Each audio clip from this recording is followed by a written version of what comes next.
क्या ऐसा हो सकता है? क्योंकि वह एक भाग्य मास्टर है जिसका भाग्य अनोखा है। एक पल के लिए सिटी लॉर्ड को कुछ महत्वपूर्ण बात समझ में आई, लेकिन फिर उसने अपना सिर हिलाया। नहीं, यह सही नहीं है। अगर मुझे सही से याद है तो यह लॉर्ड कर्माजीत पाटलिपुत्र राजवंश के मास्टर मो की भाग्य शिक्षाओं का पालन करता है, जिसका अर्थ है कि उसका भाग्य अद्वितीय नहीं है, जबकि हर व्यक्ति का भाग्य एक ही होता है, लेकिन हर भाग्यगुरु को मौत तक संघर्ष नहीं करना पड़ता। केवल वही लोग जो एक ही भाग्य साझा करते हैं और सीधे प्रतिस्पर्धा में होते हैं, वे ही इस तरह की चरम सीमाओं तक पहुंचते हैं। उदाहरण के लिए, जो लोग भावनाहीन तलवार पथ की साधना करते हैं, उन्हें शिखर तक पहुंचने और उत्कृष्टता प्राप्त करने के लिए उसी पथ के हर साधक को हराना होगा। इसी तरह एक लोहार पथ को एक सच्ची सफलता प्राप्त करने के लिए उस पथ पर किसी और को खत्म करने की आवश्यकता होती है। भाग्य की यह विलक्षणता एक ही संप्रदाय के शिष्यों को, और कभी-कभी तो गुरु और शिष्य को भी, शत्रु बना देती है। एक बार एक शक्तिशाली व्यक्ति था जिसने अपने माता पिता, अपनी पत्नी और बच्चों और यहाँ तक कि अपने शिष्यों को मारकर अपने सभी संबंधों को समाप्त करके सर्वोच्च शक्ति प्राप्त की थी। बेशक यह केवल उच्च स्तरों पर ही होता है, आमतौर पर 7 सितारा भाग्य प्रयास क्षेत्र से ऊपर। हालांकि सामान्य भाग्य मास्टर्स के लिए एक साथ साधना करना संभव है। अधिक से अधिक प्रगति थोड़ी धीमी हो सकती है। उदाहरण के लिए, कर्मजीत मास्टर साधना करता है उस हथियार के साथ उसके पास अद्वितीय प्रतिभा है, और उसका गुरु महेंद्र राज है, जो पाटलिपुत्र राजवंश में माचेटे संप्रदाय का संस्थापक है।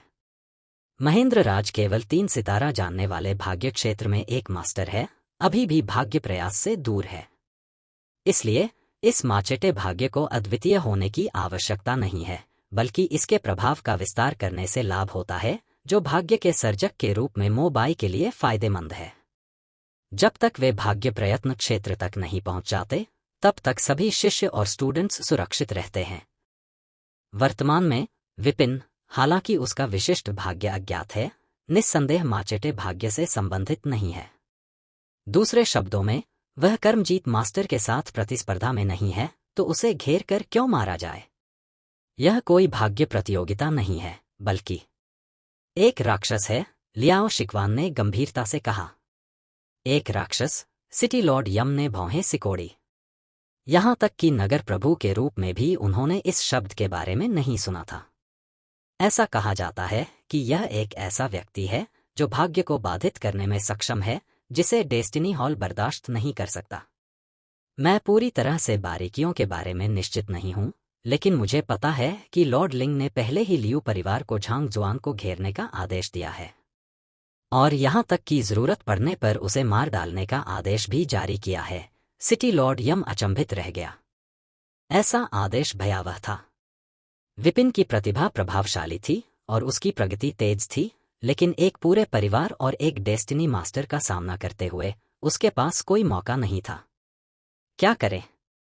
उनकी चिंताओं को देखते हुए लियाओ शिकवान ने आगे कहा, सिटी लॉर्ड, मिस वाणी विपिन की स्टूडेंट है। अगर वह वास्तव में एक राक्षस है तो मुझे डर है कि उसे फंसाया जाएगा, और यहां तक कि आप भी बिना किसी नुकसान के बच नहीं पाएंगे। हालांकि उन्हें महान किंग राजवंश द्वारा सिटी लॉर्ड नियुक्त किया गया था, लेकिन डेस्टिनी मास्टर्स इस दुनिया में सबसे ऊपर हैं।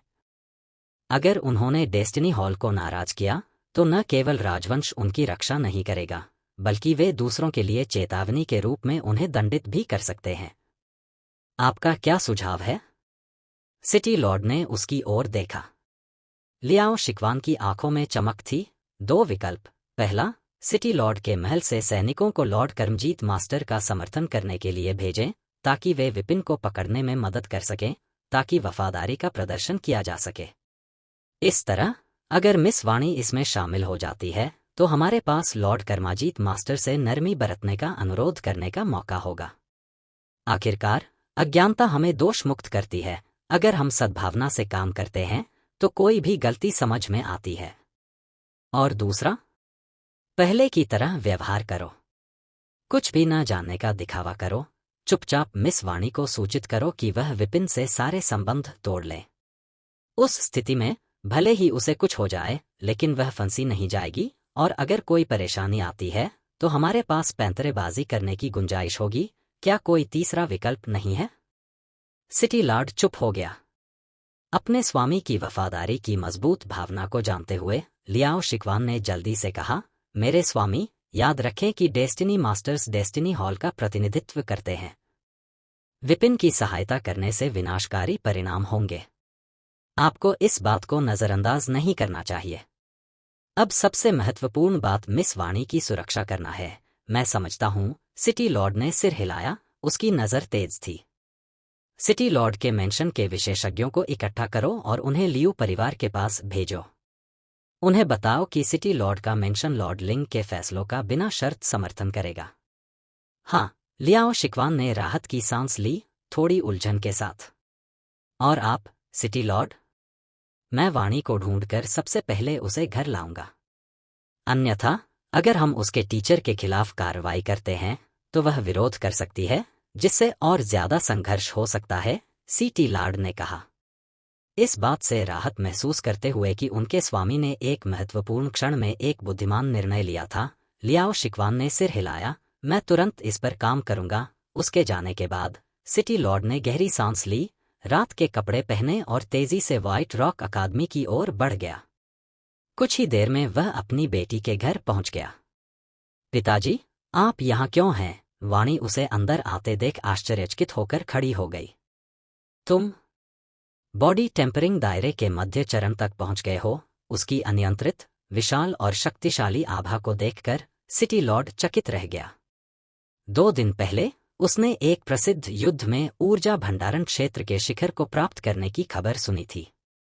उसने सोचा था कि वह अगले कुछ दिन अपनी साधना को मजबूत करने में बिताएगी, लेकिन न केवल उसने सफलता प्राप्त की, बल्कि वह स्रोत पूल क्षेत्र के चौथे स्तर तक आगे बढ़ गई, मध्य शरीर टेम्परिंग क्षेत्र।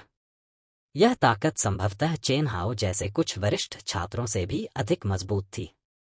जब टीचर को पता चला कि मैं ऊर्जा भंडारण क्षेत्र के शिखर पर पहुंच गया हूं, तो उन्होंने विशेष रूप से मेरे शरीर के अनुकूल एक बॉडी टेम्परिंग क्षेत्र साधना पद्धति बनाई, जिससे मुझे जल्दी से आगे बढ़ने में मदद मिली, वाणी ने बताया। जब उसने अपने टीचर का जिक्र किया तो उसकी आंखें प्रशंसा और सम्मान से भरी हुई थीं। उसके शिक्षक ने जो तकनीकें सिखाईं, उनसे उसे न केवल तेजी से आगे बढ़ने में मदद मिली, बल्कि बिना किसी दुष्प्रभाव के भी। जितना ज्यादा उसने अभ्यास किया, उतना ही उसे उनके गहन ज्ञान का एहसास हुआ। एक स्थिति है, मैं आपके विचार सुनना चाहूंगा। सिटी लॉर्ड ने उसकी ओर देखा और सलाहकार लियाओ ने जो समझाया था उसे याद किया। यही स्थिति है। अब तुम बड़े हो गए हो, अपने फैसले खुद लेने में सक्षम हो। तुम जो भी चुनाव करोगे, मैं तुम्हारा साथ दूंगा, चाहे इसके लिए कोई भी कीमत चुकानी पड़े। अपनी बात खत्म करते हुए सिटी लॉर्ड ने उसे गंभीरता से देखा। वह जो भी निर्णय लेती, वह उसका समर्थन करता और उसके परिणामों से निपटने की पूरी कोशिश करता। यह उसके लिए उसका प्यार और सम्मान दोनों था। वाणी का चेहरा पीला पड़ गया। एक ओर उसके टीचर विपिन, दूसरी ओर डेस्टिनी हॉल, उसे क्या चुनना था? काफी देर बाद युवाणी ने अपने दांत भींचे और एक सांस छोड़ते हुए कहा, पिताजी, आपने एक बार मुझसे कहा था कि लोगों को दयालुता याद रखनी चाहिए और सिद्धांतों के साथ काम करना चाहिए। अगर वे ऐसा नहीं करते हैं, तो जीवन का कोई मतलब नहीं रह जाता। बिल्कुल। मनुष्य और जानवरों के बीच का अंतर मूल्यों और सिद्धांतों के प्रति हमारी प्रतिबद्धता है। अगर हम उन्हें त्याग देते हैं, तो हम जानवरों से बेहतर नहीं हैं। सिटी लॉर्ड ने सिर हिलाया। उस मामले में युवाणी की आंखें दृढ़ हो गईं। मैं टीचर विपिन के साथ खड़ा होना चाहता हूं। अगर वह पकड़ा जाता है या मारा जाता है, तो मैं उसका बचाव करूंगा, उसके लिए वकालत करूंगा और उसका बदला लूंगा, भले ही इससे मुझे खतरा हो। जैसा कि मेरी बेटी से उम्मीद थी, उसे यह चुनाव करते देख सिटी लॉर्ड ने स्वीकृति में सिर हिलाया। यदि उसने लियाओ द्वारा सुझाया गया दूसरा रास्ता चुना होता, तो वह उसका समर्थन करता, हालांकि उसे कुछ निराशा भी होती।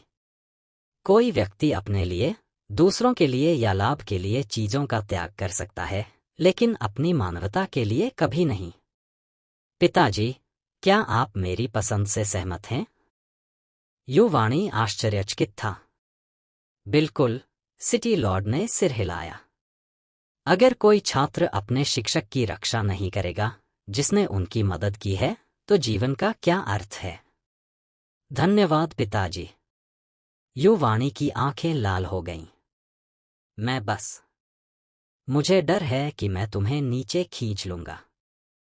सिटी लॉर्ड मुस्कुराई, तुम मेरी बेटी हो। तुम मुझे कैसे नीचे खींच सकती हो? सच में, डेस्टिनी हॉल जो कुछ भी करता है वह सही नहीं होता। पिछले कुछ सालों में उन्होंने भी अपने हिस्से के अत्याचार किए हैं। पिताजी, युवाणी उनकी बाहों में गिर पड़ी। अब बहुत हो गया आंसू। खुद को तैयार करो। मैं जाकर टीचर विपिन को सूचित करूंगा और उसे व्हाइट रॉक सिटी छोड़ने की सलाह दूंगा। अगर वह ऐसा नहीं करता है तो लड़ाई हो सकती है और उसे अपनी पूरी ताकत और ध्यान लगाना होगा। धीरे से उसे दूर धकेलते हुए सिटी लॉर्ड ने उसे स्नेह से देखा। ठीक है, युवाणी ने सिर हिलाया। अपना निर्णय तय करने के बाद सिटी लॉर्ड तुरंत वहां से निकलकर डीन के कार्यालय की ओर चला गया। 2024 अब वह जानना चाहता था कि इस स्थिति में डीन लू क्या विकल्प चुनेंगे। डीन ने कहा, मैं स्वाभाविक रूप से लॉर्ड लिंग की सहायता के लिए किसी को भेजूंगा और उनके सभी आदेशों का पालन करूंगा। व्हाइट रॉक अकादमी पहले से ही डेस्टिनी हॉल के प्रति बहुत आभारी है, इसलिए हम बिना किसी हिचकिचाहट के उनके द्वारा जारी किए गए किसी भी आदेश का पालन करेंगे। सिटी लॉर्ड ने सिर हिलाया और आगे कोई टिप्पणी नहीं की। प्रत्येक व्यक्ति का अपना मार्ग था, इसमें हस्तक्षेप करना उसका काम नहीं था। उस स्थिति में मैं भी तैयारी करूंगा। विपिन को भागने की अनुमति नहीं दी जानी चाहिए। सिटी लॉर्ड ने अपनी मुट्ठियां भींच लीं। डीन ने सहमति में सिर हिलाया। सिटी लॉर्ड के जाने के बाद डीन ने 99 उपप्राचार्य की ओर मुड़कर पूछा, आप क्या सोचते हैं? उप प्रधानाचार्य कालिया एल्डर ने उत्तर दिया, क्या लॉर्ड कर्मजीत और टीचर विपिन के बीच कुछ गलतफहमी हो सकती है? क्या हमें समझाने की कोशिश करनी चाहिए? डीन ने अपना सिर हिलाया, आप लॉर्ड कर्मजीत मास्टर से पहले कभी नहीं मिले हैं। मैं उसे सालों से जानता हूं। वह सत्ता के मद में चूर है, जिद्दी है और सुनने को तैयार नहीं है।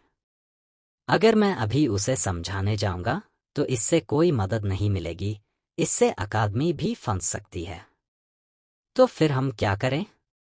एल्डर कली चिंतित था। यह सरल है। आज से मैं डीन के पद से इस्तीफा दे रहा हूं। आप कार्यभार संभालेंगे। फिर सभी बुजुर्गों के साथ आप लॉर्ड कर्मजीत के पास जाएंगे, उनके निर्णयों के लिए अपना समर्थन व्यक्त करेंगे, जबकि मैं टीचर विपिन को ढूंढूंगा और उन्हें व्हाइट रॉक सिटी छोड़ने की सलाह दूंगा। उसे जाने को कहो। एल्डर कली अचंभित रह गया। हाँ। डीन लू ने सिर हिलाया, उसकी आंखें चमक रही थी। अगर वह व्हाइट रॉक सिटी छोड़ देता है तो लॉर्ड कर्मजीत मास्टर उसे नहीं ढूंढ पाएगा। चाहे कुछ भी हो जाए, इससे व्हाइट रॉक अकादमी पर कोई असर नहीं पड़ेगा।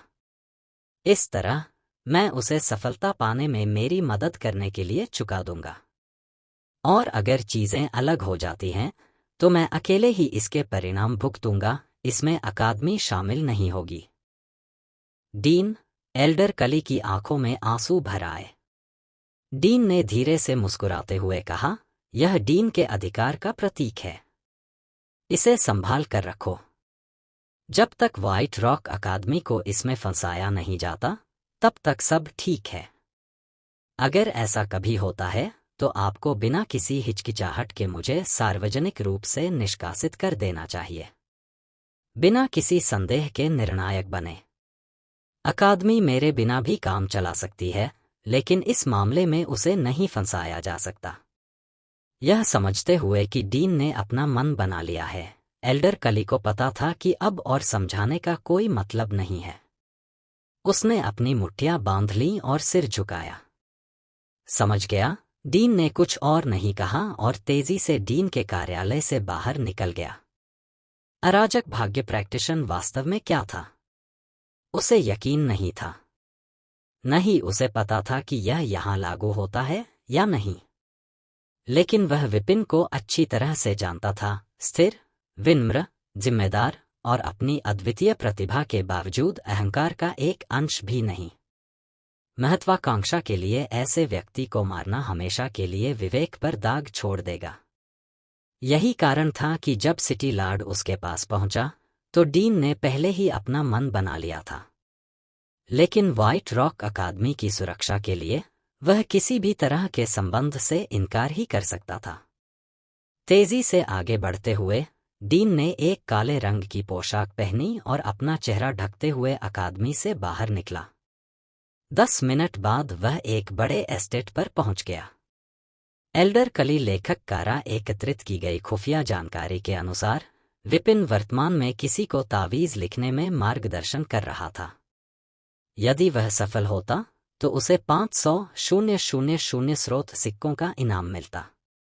विपिन ने पहले ही 10 लाख सिक्कों तक के इनाम वाले हर कार्य को पूरा कर लिया था। यह 500,000 सिक्के बचे हुए आखिरी सिक्के थे। यह जानते हुए कि समय बहुत महत्वपूर्ण था और लियू परिवार और लॉर्ड कर्मजीत मास्टर को अभी भी विपिन का पता नहीं चला था, सिटी लॉर्ड ने बिना देरी किए काम किया। वह एस्टेट की दीवार फांदकर आंगन में उतरा और एक भी गार्ड को सचेत नहीं किया। जो कोई भी इतना बड़ा इनाम देने में सक्षम था वह महत्वहीन नहीं था। हालांकि वे शीर्ष 3 परिवारों के बराबर नहीं थे, फिर भी वे दुर्जय थे। पार्लर के अंदर विपिन और मोहन शांति से बैठे थे। उनके सामने एक अधेड़ उम्र का आदमी गंभीरता से देख रहा था और झुककर प्रणाम कर रहा था। टीचर विपिन, कृपया मेरा मार्गदर्शन करें, विपिन ने सिर हिलाया। तावीज कागज पर किसी की शक्ति की छाप है जो सक्रिय होने पर बहुत अधिक शक्ति को मुक्त करने में सक्षम है। जिस विस्फोटक तावीज पर आप काम कर रहे हैं, एक बार सक्रिय होने पर यह जेड बोन विशेषज्ञ के पूर्ण शक्ति हमले के बराबर है। कठिनाई बहुत अधिक है। वर्तमान में आपके पास 8 प्रमुख दोष हैं।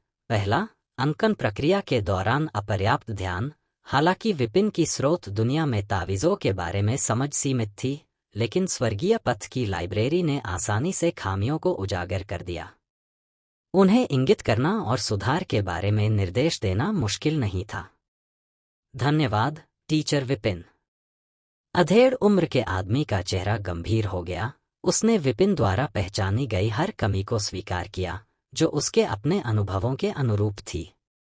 अगर लगन से सुधार किया जाए तो तावीज बनाने में सफलता आखिरकार हाथ में थी।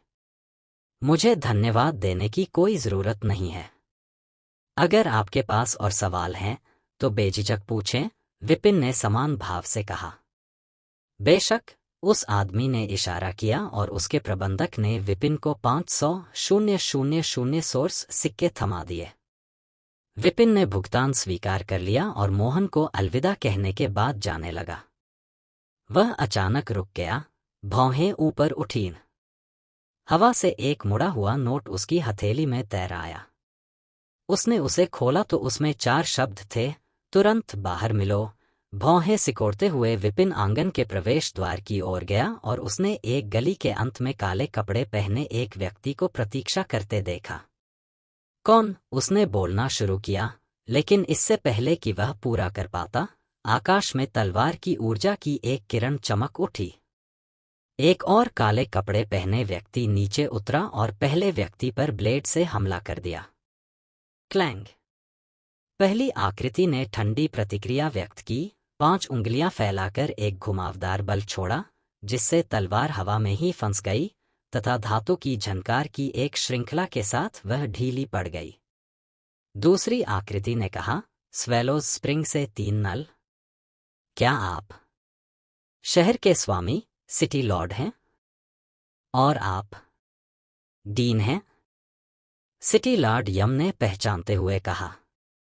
दोनों ने अपने मुखौटे नीचे खींच लिए, जिससे परिचित चेहरे सामने आ गए। नगरपाल, डीन, यहाँ क्या हो रहा है? विपिन ने हैरान होकर पूछा। यह स्पष्ट है कि आप भी इसी इरादे से आए हैं। डीन, आपको स्पष्टीकरण देना चाहिए, सिटी लॉर्ड ने कहा। इससे पहले उन्होंने विपिन को पकड़ने के लिए लॉर्ड कर्मजीत मास्टर के साथ मिलकर काम करने की बात कही थी, लेकिन इस तरह सामने आने से एक दूसरे के सामने उनके असली इरादे उजागर हो गए। टीचर विपिन, महान किंग राजवंश के भाग्य हॉल से लॉर्ड कर्मजीत मास्टर यहाँ है। राजपूत परिवार के साथ आपको गिरफ्तार करने की साजिश कर रहा है, लॉर्ड कर्मजीत मास्टर ने कहा, बिना किसी रोक टोक के और सिटी लॉर्ड द्वारा साझा की गई खबर को याद करते हुए। मेरी सलाह है, तुरंत भाग जाओ, सिटी लॉर्ड यम ने सिर हिलाया। बिल्कुल। डेस्टिनी हॉल अभिनय कर रहा है और न तो सिटी लॉर्ड्स मेंशन और न ही व्हाइट रॉक अकादमी खुले तौर पर विरोध कर सकती है। हम व्यक्तिगत रूप से आपको चेतावनी देने आए हैं कि आप चले जाएं, ताकि सभी को और परेशानी न हो। विपिन की भौहें तन गईं। क्या उन्हें यकीन है कि मैं एक अराजक भाग्य का अभ्यासी हूं? क्या मैं एक राक्षस हूं? क्या वे कार्रवाई करने से कम इसकी पुष्टि नहीं करेंगे? उसने सोचा था कि अपनी ताकत का खुलासा करने पर उसे जांच का सामना करना पड़ सकता है, लेकिन उसने अपने बचाव के लिए एक मनगढ़ंत सलाहकार तैयार कर लिया था। फिर भी उनकी जल्दबाजी से ऐसा लग रहा था कि लॉर्ड कर्मजीत मास्टर उसे सफाई देने का मौका नहीं देने वाला था। लॉर्ड कर्मजीत मास्टर ने गंभीरता से सिर हिलाया। सिटी लॉर्ड सही कह रही है। अगर उन्हें तुम्हारे समर्थन का डर होता तो वे सावधानी से जांच करते, लेकिन अगर तुम कमजोर दिखते तो वे तेजी से कार्रवाई करते। तुम्हें राक्षस का लेबल देना ही तुम्हें मारने और उन्हें प्रतिष्ठा दिलाने के लिए पर्याप्त होगा। विपिन ने एक पल रुककर गंभीरता से सिर हिलाया। वह इस सिद्धांत को अच्छी तरह समझता था, कमजोर होने का मतलब है आसान निशाना बनना। अभी चले जाओ। मैंने पूर्व, दक्षिण और पश्चिम के गेट बंद करने का आदेश दिया है, लेकिन उत्तर का गेट खुला छोड़ दिया है। तुम बिना किसी की नजर पड़े बाहर निकल सकते हो। अगर देर हुई तो बहुत देर हो जाएगी, सिटी लॉर्ड ने आग्रह किया। विपिन ने उन्हें गौर से देखा। और अगर मैं चला गया तो तुम दोनों का क्या होगा? हालांकि उन्होंने विस्तार से नहीं बताया था, लेकिन उसे जवाब पता था। अगर विपिन पकड़े जाने से ठीक पहले गायब हो जाता तो मुखबिरी का संदेह पैदा होता।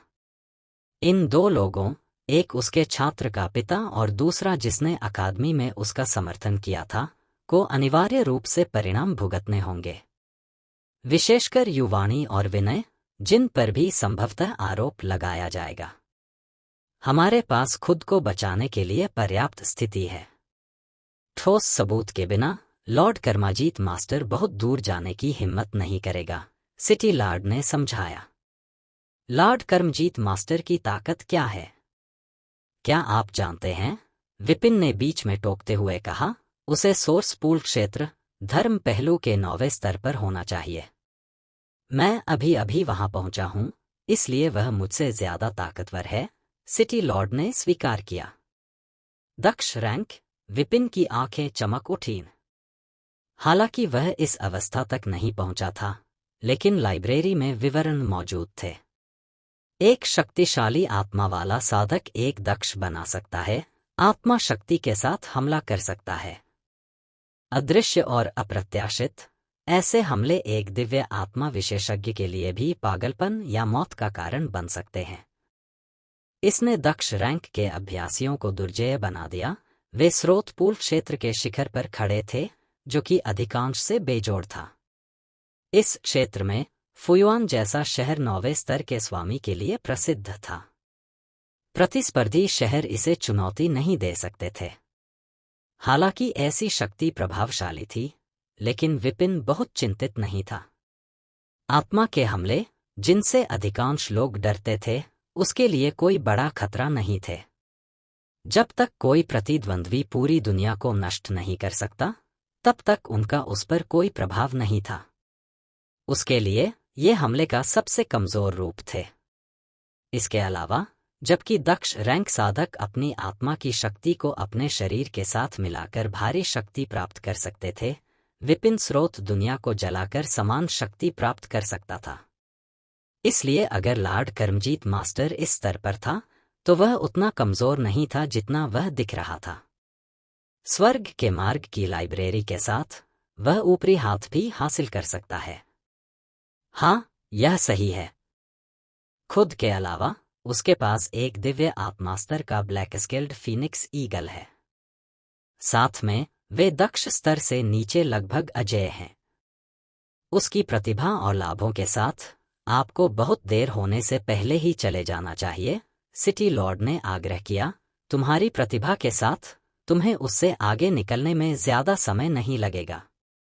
अभी पीछे हट जाना और जब तुम मजबूत हो जाओ तो वापस लौटना बुद्धिमानी है, डीन ने तत्काल कहा।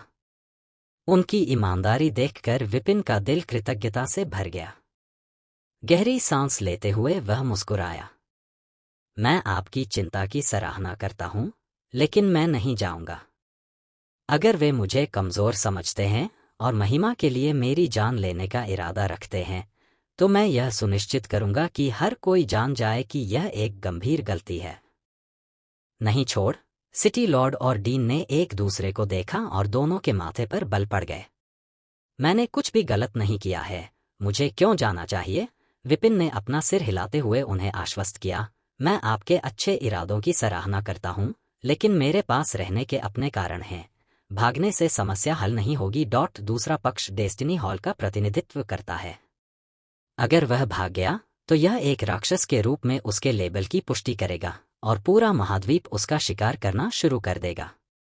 अगर ऐसा हुआ तो एकमात्र विकल्प छिपना होगा, एक भगोड़े की तरह रहना होगा। कोई और रास्ता नहीं बचेगा। अगर वह ऐसा करता तो न सिर्फ वह अपना नाम साफ करने का मौका खो देता, बल्कि मास्टर शेख को बचाना भी लगभग नामुमकिन हो जाता। उसके पास अभी भी इसे संभालने का समय था, लेकिन कौन जानता था कि मास्टर शेख इतना लंबा इंतजार कर सकता है।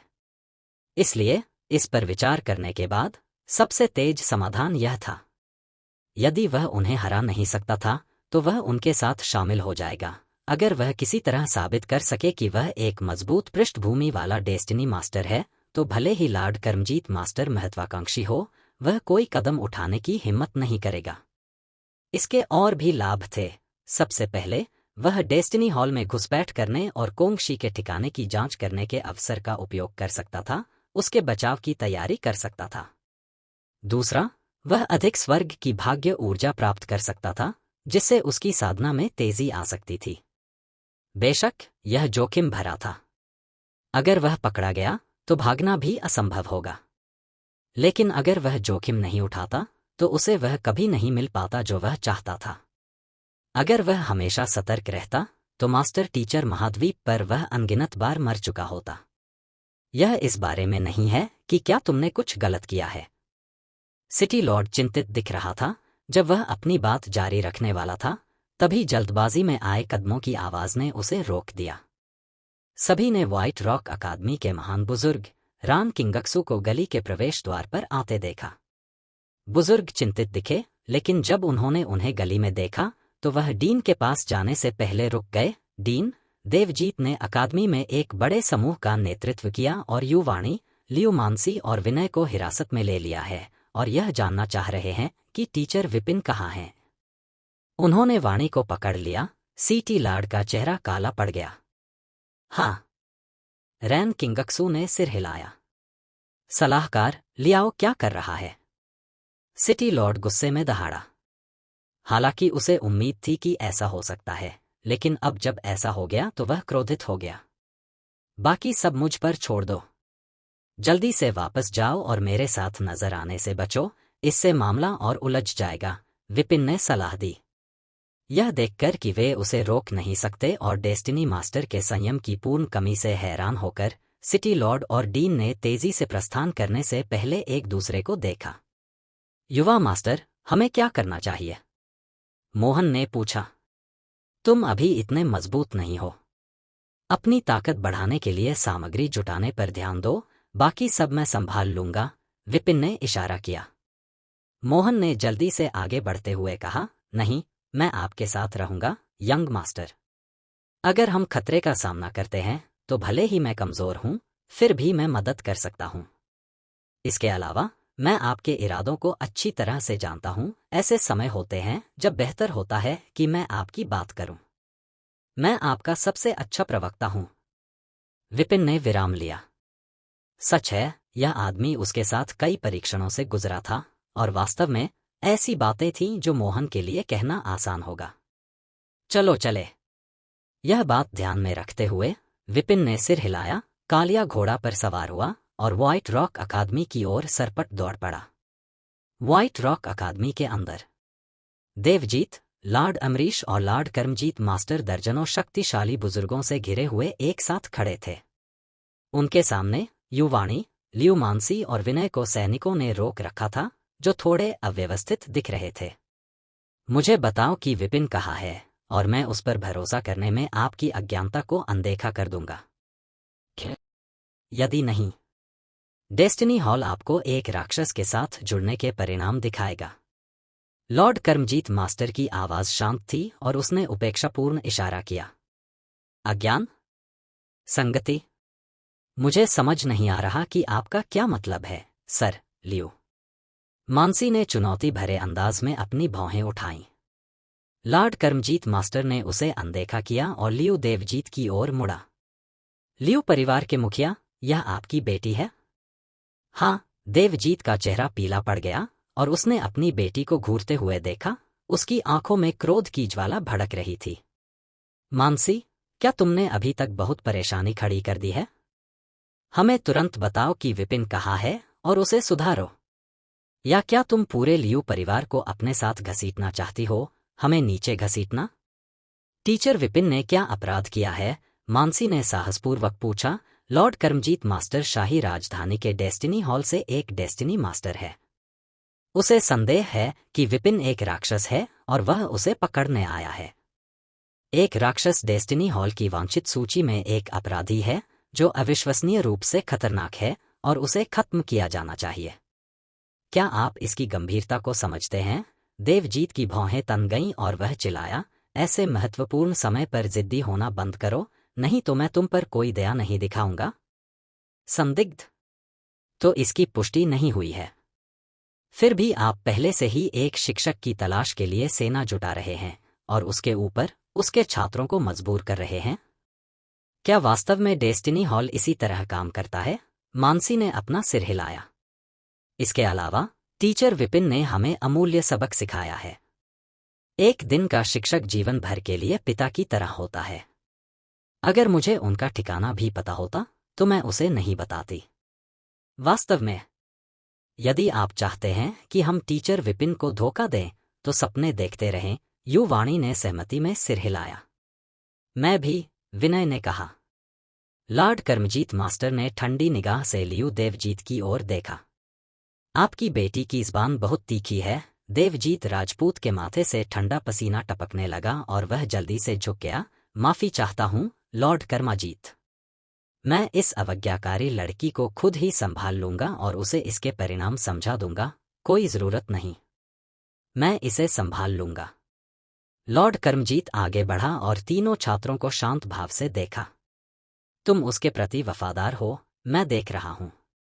लेकिन क्या वह भी तुम्हारी उतनी ही परवाह करता है? शायद उसे पता था कि हम आएंगे, इसलिए वह बहुत पहले ही भाग गया। असंभव। मानसी ने अपना सिर हिलाया। असंभव? तो फिर वह अब कहाँ है? लॉर्ड कर्मजीत ने मुस्कुराते हुए कहा, मुझे मत बताओ कि उसे अभी तक पता नहीं है कि क्या हो रहा है। फिर भी उसने तुम्हें यहां छोड़ दिया। यह वही शिक्षक है जिस पर तुम्हें भरोसा है? यह? मानसी और विनय ने अनिश्चितता भरी नजरों से एक दूसरे को देखा। वाणी ने अपनी भौहें उठाईं। हमें हेरफेर करने की कोशिश करना बंद करो। हम अपने शिक्षक के चरित्र को अच्छी तरह से जानते हैं। क्या तुम? बहुत अच्छा। आज मैं तुम्हें मानव स्वभाव के बारे में एक पाठ पढ़ाऊंगा। लॉर्ड कर्मजीत मास्टर ने एक कदम आगे बढ़ाया। घुटने टेको। धमाका। दक्ष रैंक से दिव्य आत्मा ऊर्जा की एक शक्तिशाली लहर फैल गई। तीनों को लगा कि आसमान में अंधेरा छा गया है, मानो कोई बहुत बड़ा तूफान आने वाला है और उन्हें चीर कर अलग कर देगा। उनके दिलों में भय भर गया और उनके घुटने अनायास ही कमजोर पड़ गए, मानो वे किसी भी क्षण गिर पड़ेंगे। नहीं। यह महसूस करते हुए कि वह उन्हें मानसिक रूप से नियंत्रित करने की कोशिश कर रहा था, यू वाणी और लियू मानसी के चेहरे लाल हो गए और उन्होंने पूरी ताकत से उसका विरोध किया। यहाँ स्वर्ग के मार्ग की तकनीकों की ताकत चमक उठी। भले ही उन्होंने केवल सरलीकृत संस्करण ही सीखे थे, स्वर्ग के मार्ग की शक्ति ने उन्हें घुटने टेकने से रोक दिया, भले ही उनकी हड्डियां दबाव में टूटने जैसी महसूस हो रही थीं। तुम्हारी ताकत कम है, पर हौसला है। देखते हैं तुम कितने दिन टिक पाते हो। आश्चर्यचकित होकर लॉर्ड कर्मजीत ने एक और कदम आगे बढ़ाया। उस हल्की हलचल से वाणी और अन्य लोगों को ऐसा लगा जैसे कोई पहाड़ उनकी ओर टूटकर गिर रहा हो। खून थूकते हुए विनय गिर पड़ा, कई मीटर पीछे जा गिरा। उसका चेहरा पीला पड़ गया। लियू मानसी और यू वाणी भी जल्द ही उसके पीछे गिर पड़े, खून थूकते हुए वे भी गिर पड़े। किसी भी मार्शल तकनीक या सच्ची ऊर्जा का उपयोग किए बिना लॉर्ड कर्मजीत ने केवल अपनी दिव्य आत्मा के दबाव से उन्हें गंभीर रूप से घायल कर दिया था। यह था दक्ष रैंक का आतंक। लॉर्ड कर्मजीत, कृपया मेरी बेटी के साथ नरमी से पेश आए। वह भले ही गुमराह हो, लेकिन फिर भी वह मेरी ही मांस मिजाज है। लियू देवजीत ने जल्दी से विनती की। मैं city Lord, white rock city का सिटी लॉर्ड हूं और यू वाणी मेरी बेटी है। कृपया लॉर्ड लिंग, दया दिखाएं। सिटी लॉर्ड यम इस समय आ गया, उसके हाथों को सम्मानपूर्वक पकड़ लिया। वाइस प्रिंसिपल वू युनजो, क्या हो रहा है? डीन जल्दी से वहां पहुंचे, घबराने का नाटक करते हुए, फिर ऊपर देखा। वे सिर्फ छात्र हैं, युवा और अज्ञानी। शायद हम इस पर शांति से चर्चा कर सकें। चिंता करने की कोई जरूरत नहीं है। मैं बस उन्हें सबक सिखा रहा हूं। लॉर्ड कर्मजीत मास्टर ने फिर से आगे बढ़ने से पहले दोनों अधिकारियों को तिरस्कार भरी नजर से देखा। उसकी दिव्य आत्मा का दबाव छात्रों पर टूट पड़ा, जिससे उनके लिए बोलना भी असंभव हो गया। भारी दबाव के बावजूद यू वाणी और अन्य लोगों को आगे बढ़ने में संघर्ष करना पड़ा। आश्चर्यचकित होकर लॉर्ड कर्मजीत का चेहरा काला पड़ गया। चूंकि तुम झुकने से इनकार कर रही हो, इसलिए मैं तुम्हारी इच्छा पूरी करूंगा। उसने अपनी हथेली उठाई और हल्के से दबाया। टकराना। यू वाणी और अन्य लोग, जो अभी अभी खड़े हुए थे, बल का सामना नहीं कर सके और गिर पड़े, तथा एक बार फिर खून की खांसी आने लगी। तुम दावा करते हो कि विपिन तुम्हें नहीं छोड़ेगा, फिर भी तुम यहां पड़े हो, मेरे द्वारा घायल। वह टीचर कहाँ है जिस पर तुम इतना भरोसा करते हो? लॉर्ड कर्मजीत अपने हाथों को अपनी पीठ के पीछे करके खड़ा था, उसके वस्त्र बह रहे थे, जिससे एक शक्तिशाली उपस्थिति का पता चल रहा था। यू वाणी ने अपनी मुट्ठियां भींच लीं। अन्य लोगों को शायद पता न हो, लेकिन वह समझ गई कि उसके पिता ने संभवतः टीचर विपिन को चेतावनी दी होगी, जो अब तक व्हाइट रॉक सिटी छोड़ चुके होंगे। अगर वह बच जाता, तो कम से कम वे तत्काल खतरे में नहीं पड़ते। जब तक उसके टीचर को पकड़ा नहीं जा सकता, तब तक उन्हें फांसी की सजा नहीं दी जाएगी। टीचर आएंगे, लियू मानसी ने दांत पीस लिए। ओह, वह ऐसा करेगा। कितना भोलापन है। आज मैं तुम्हें दिखाऊंगा कि तुम्हारा विश्वास कितना हास्यास्पद है। लॉर्ड कर्मजीत मास्टर ने अपना हाथ उठाया और प्रहार करने ही वाला था कि अचानक उसने महसूस किया कि उसकी अपार आध्यात्मिक शक्ति बिना किसी निशान के गायब हो गई है, मानो वह शून्य में विलीन हो गई हो। क्या? लॉर्ड कर्मजीत का चेहरा गंभीर हो गया। दक्ष रैंक के महाशक्ति होने के नाते वह अपनी दिव्य आत्मा की शक्ति को जानता था। यहां तक कि स्रोतपूल क्षेत्र के 8वें स्तर के साधक भी इससे नष्ट हो जाते। लेकिन यहां इसे तुरंत ही निष्प्रभावी कर दिया गया था। कौन जिम्मेदार था और वे किस स्तर पर थे? तभी एक घोड़ा उनकी ओर सरपट दौड़ा।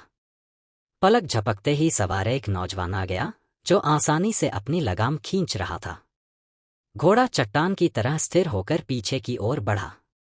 देर से आने के लिए क्षमा करें। उसकी आवाज सुनकर लियू मानसी, यू वाणी और विनय अपने आंसू नहीं रोक पाए। टीचर। घोड़े पर बैठा वह विशालकाय व्यक्ति केवल विपिन ही हो सकता था। यह जानते हुए भी कि उसके दुश्मन उसके पीछे पड़े हैं, वह बिना किसी हिचकिचाहट के आया था। यह उनका सच्चा टीचर था, जो अपने विद्यार्थियों की सुरक्षा को सर्वोपरि मानता था। लॉर्ड कर्मजीत को ऐसे साहसिक आगमन की उम्मीद नहीं थी और उसने युवक की ओर भौहें सिकोड़कर देखा।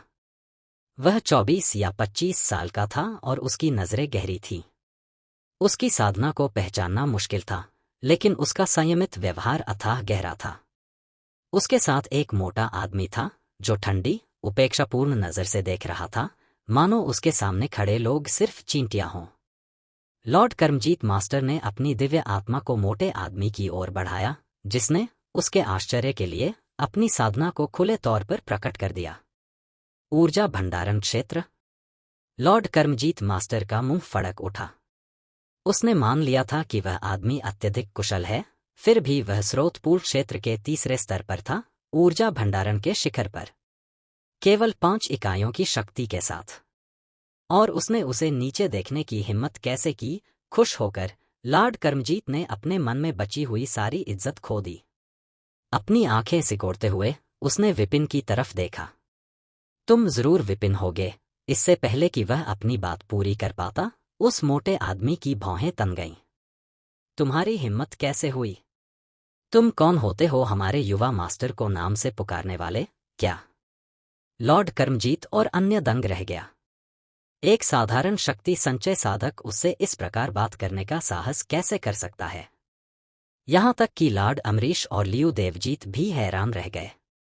उन्होंने सोचा था कि प्रबंधक महत्वहीन है, लेकिन वह खुद लॉर्ड कर्मजीत को डांटने की हिम्मत कर रहा था। तुमने क्या कहा? कर्मजीत का चेहरा काला पड़ गया। क्या तुम बहरे हो? मैंने पूछा। तुम अपने आप को क्या समझते हो? मेरे यंग मास्टर का नाम पुकार रहे हो? मोहन ने व्यंग्य किया। हमारे यंग मास्टर प्रशिक्षण के लिए व्हाइट रॉक सिटी में आए थे। वह अपनी पहचान उजागर नहीं करना चाहते थे, फिर भी आप उन पर राक्षस होने का झूठा आरोप लगा रहे हैं। क्या अविश्वसनीय हिम्मत है? युवा मास्टर प्रशिक्षण? लॉर्ड कर्मजीत की उलझन बढ़ गई। देवजीत की रिपोर्ट के अनुसार विपिन केवल मो परिवार का एक नौकर था, जो हाल ही में व्हाइट रॉक अकादमी में शिक्षक बन गया था। और फिर भी अब वह कथित तौर पर प्रशिक्षण में एक युवा मास्टर था। मोहन का अध्ययन करते हुए लॉर्ड कर्मजीत ने उसके चेहरे पर कोई डर नहीं देखा। अगर कुछ था, तो उसकी अभिव्यक्ति तिरस्कार की सीमा पर थी। यह कोई नाटक नहीं था। क्या वह वास्तव में किसी शक्तिशाली परिवार से हो सकता है? क्या उनकी पहले की तेज प्रगति उनकी असली ताकत को छिपाने का एक बहाना हो सकती है? इससे उनकी तेज प्रगति का पता चलता है। बिल्कुल, मोहन ने ठंडी आवाज में कहा। विपिन के निर्देश पर उन्होंने स्थिति का लाभ उठाते हुए वही कहा जो कहने की आवश्यकता थी।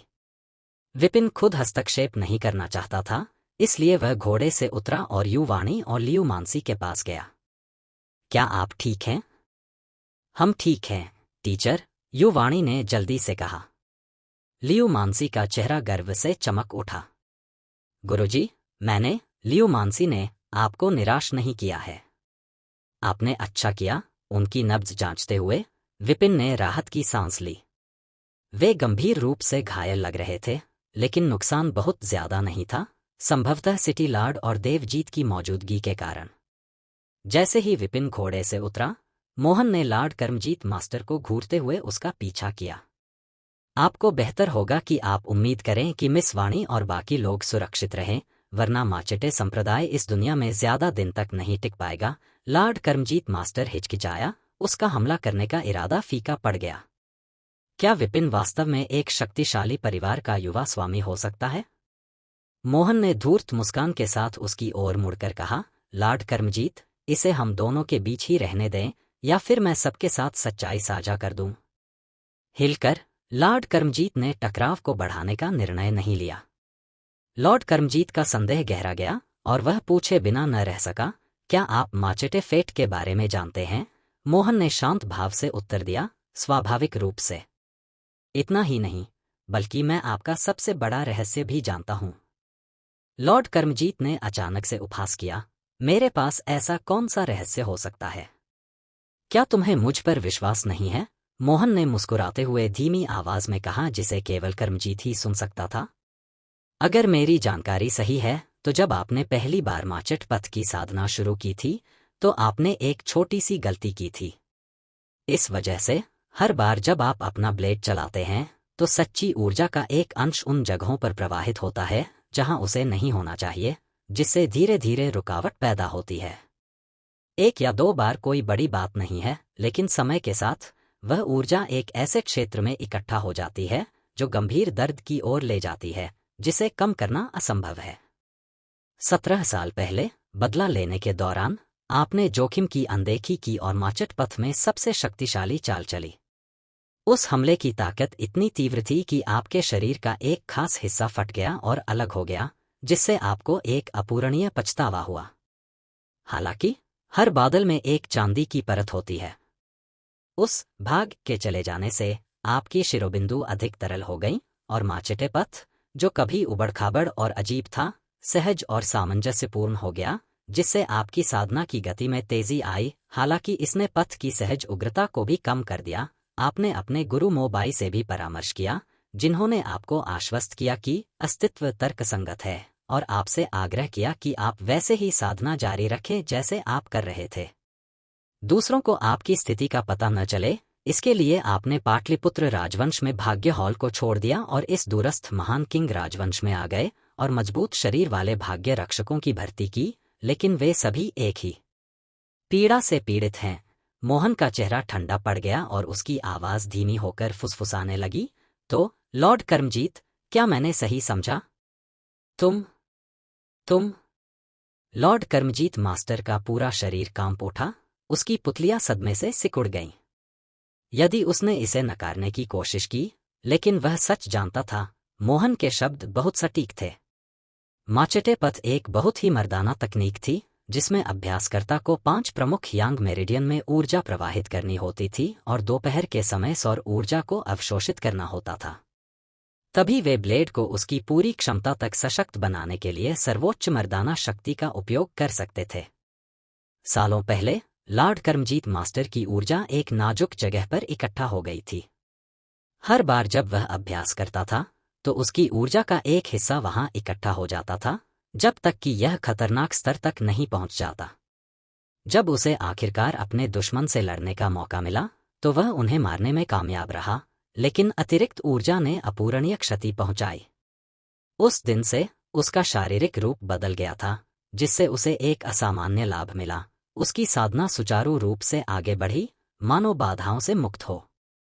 हालांकि उसका ब्लेड पहले की तुलना में कम भयंकर था, लेकिन वह तेजी से आगे बढ़ा और एक उन्नत क्षेत्र में पहुंच गया जिसे कोई हिस्सा न होने पर भी एक होने से ज्यादा मजबूत के रूप में जाना जाता है।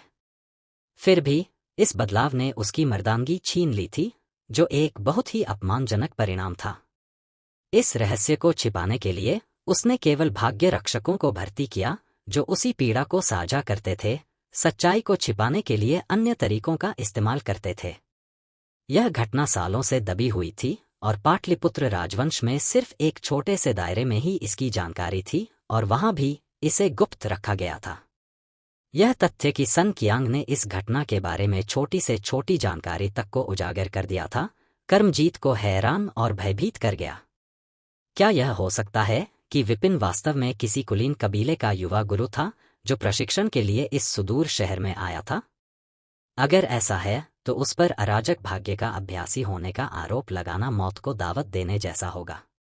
अगर यह बकवास है तो मैं इसे सबके सामने जोर से सुनाऊंगा। मुझे यकीन है कि आप बुरा नहीं मानेंगे, लॉर्ड लिंग। मोहन ने मुस्कुराते हुए उसे गौर से देखा। लॉर्ड कर्मजीत मास्टर का चेहरा काला पड़ गया, उसका पहले वाला रौबदार व्यवहार गायब हो गया। उसने जल्दी से हाथ हिलाया, मुझे नहीं लगता कि इसकी जरूरत है। कुछ ही दूरी पर लॉर्ड अमरीश, जिसने निजी बातचीत नहीं सुनी थी, ने देखा कि मोहन खुलेआम लॉर्ड कर्मजीत को चुनौती दे रहा है और गुस्से से भड़क गया। चिल्लाया, लॉर्ड कर्मजीत, उसे बोलने दो। चलो सुनते हैं कि उसे क्या कहना है। चुप रहो। लॉर्ड कर्मजीत ने लॉर्ड अमरीश के चेहरे पर थप्पड़ मारे, जिससे वह कई बार घूम गया। यह उसके करियर की सबसे बड़ी गलती थी। वह इसे बड़ी मुश्किल से छुपा पाया था। अब तुम चाहते हो कि मैं सबके सामने इसे स्वीकार करूं? क्या तुम मुझे बर्बाद करने की कोशिश कर रहे हो? महाराज, मुझे यकीन ही नहीं हो रहा था कि उसने आपसे इस तरह बात करने की हिम्मत की। लॉर्ड अमरीश के चेहरे पर उलझन साफ झलक रही थी। मदद करने की कोशिश का अंत मुझ पर मार पड़ने से कैसे हुआ? जब तक कहा न जाए चुप रहो। अपने गुस्से को दबाते हुए लॉर्ड कर्मजीत मास्टर ने खुद को संभाला और अपने सामने खड़े व्यक्ति लॉर्ड कर्मजीत मास्टर को देखा। चूंकि आप यंग मास्टर विपिन के साथ उनके परीक्षणों में शामिल हैं, इसलिए आप निश्चित रूप से काफी प्रभावशाली व्यक्ति होंगे। मुझे विश्वास है कि आप ऐसी अपुष्ट और निराधार अफवाहें नहीं फैलाएंगे जो मेरी प्रतिष्ठा को नुकसान पहुंचा सकती हैं। मेरी प्रतिष्ठा से ज्यादा यह पूरे माचेटे संप्रदाय को शर्मसार करेगा। यह बुद्धिमानी नहीं होगी, है ना?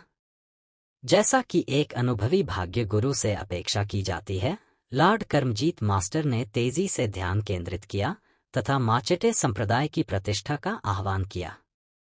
निहितार्थ स्पष्ट था, बिना सबूत के ऐसी बातें कहना एक शक्तिशाली ताकत को भड़का देगा।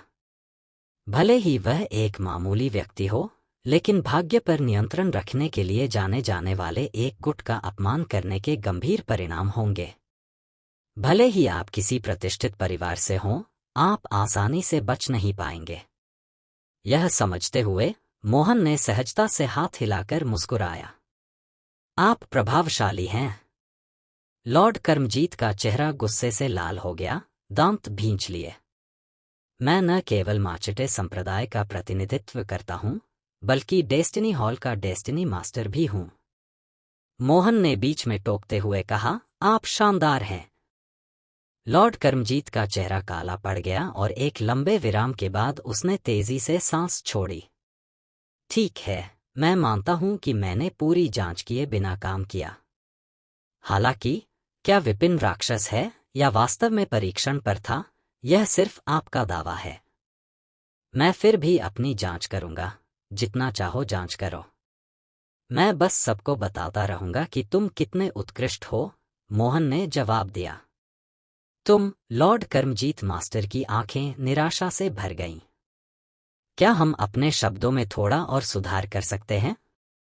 बेशक, लॉर्ड कर्मजीत ने बेपरवाही से जवाब दिया। आपका नाम बिल्कुल सही है, मोहन ने कहा, जिससे लॉर्ड कर्मजीत मास्टर की ओर से एक और तीखी नजर आई। माफी चाहता हूं। आज की घटनाएं मेरे जल्दबाजी भरे निर्णय के कारण हुई। लॉर्ड कर्मजीत ने स्वीकार किया। अपना माथा थामते हुए उसने अपना संयम बनाए रखा। यह सुनकर लॉर्ड अमरीश खुद को रोक नहीं सका। जल्दबाजी में निर्णय लेने से उसका क्या मतलब है? अगर वे इस तर्क का पालन करते हैं, तो क्या इससे मैं बर्बाद नहीं हो जाऊंगा? मैं ही वह व्यक्ति था जिसने विपिन को एक राक्षस के रूप में रिपोर्ट किया था। लॉर्ड कर्मजीत, वह सिर्फ आपकी तारीफ कर रहा है, इसलिए उसे दोषी महसूस हो रहा होगा। आप अपनी गलती क्यों स्वीकार कर रहे हैं? लॉर्ड अमरीश ने अचानक कहा। मेरी तारीफ कर रहे हो? लॉर्ड कर्मजीत के मुंह से लगभग खून निकल आया। यह सही है, वह कहता रहा। लॉर्ड कर्मजीत, आप अविश्वसनीय हैं, देवजीत ने जल्दी से कहा। उन सभी ने मोहन के शब्द सुने थे। हालांकि उनके कथन अशिष्ट थे, लेकिन वे प्रशंसात्मक थे। लॉर्ड कर्मजीत क्यों परेशान था? बस, लॉर्ड कर्मजीत को सिर दर्द होने लगा। मोहन के शब्द सिर्फ विशेषण नहीं थे, वे संज्ञाएं थीं। यह कहने में असमर्थ, लॉर्ड कर्मजीत ने अपने दांत पीस लिए और थोड़ा झुका। मेरी गलती के लिए क्षमा करें। हम विदा लेते हैं। उसने हाथ से इशारा किया। चलो चलें। यदि पहले वह विपिन को पकड़ना अपनी पदोन्नति का टिकट समझता था, तो अब वह उसे छूने की हिम्मत नहीं करेगा। मोहन के अप्रत्याशित स्वभाव का अर्थ था कि यदि लॉर्ड कर्मजीत ने दबाव डाला, तो आज की घटनाएं सार्वजनिक हो जाएंगी, जिससे उसकी प्रतिष्ठा इतनी खराब हो जाएगी कि उसे सुधारा नहीं जा सकेगा। सिर्फ माफी? विपिन की आवाज ने तनाव को चीरते हुए आगे बढ़ते हुए, आंखें ठंडी करते हुए कहा। तुमने मेरे छात्रों को चोट पहुंचाई और उन्हें कोने में धकेल दिया।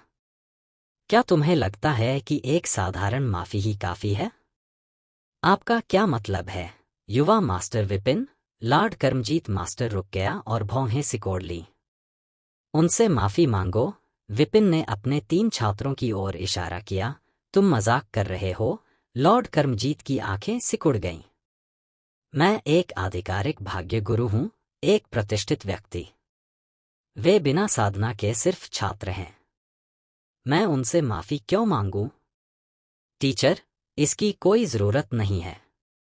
हमें ज्यादा चोट नहीं लगी है, युवाणी ने तनाव कम करने की कोशिश करते हुए कहा।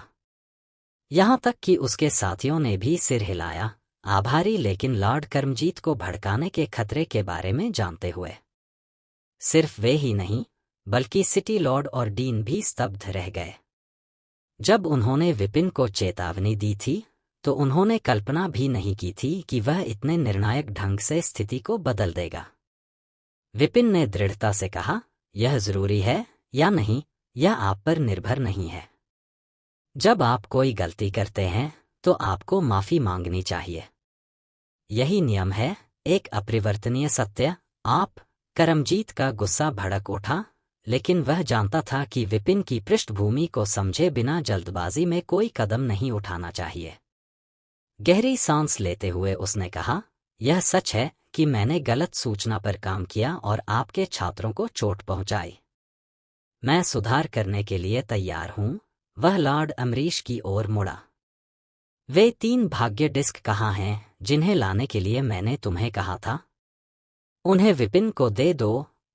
अमरीश ने आंखें मूंदते हुए झिझकते हुए कहा। वे पहले ही उसे उपहार में दिए जा चुके हैं। वे चले गए। लॉर्ड कर्मजीत दंग रह गया। लाखों सोर्स कॉइन की कीमत वाली 3 डेस्टिनी डिस्क इतनी आसानी से सौंप दी गई?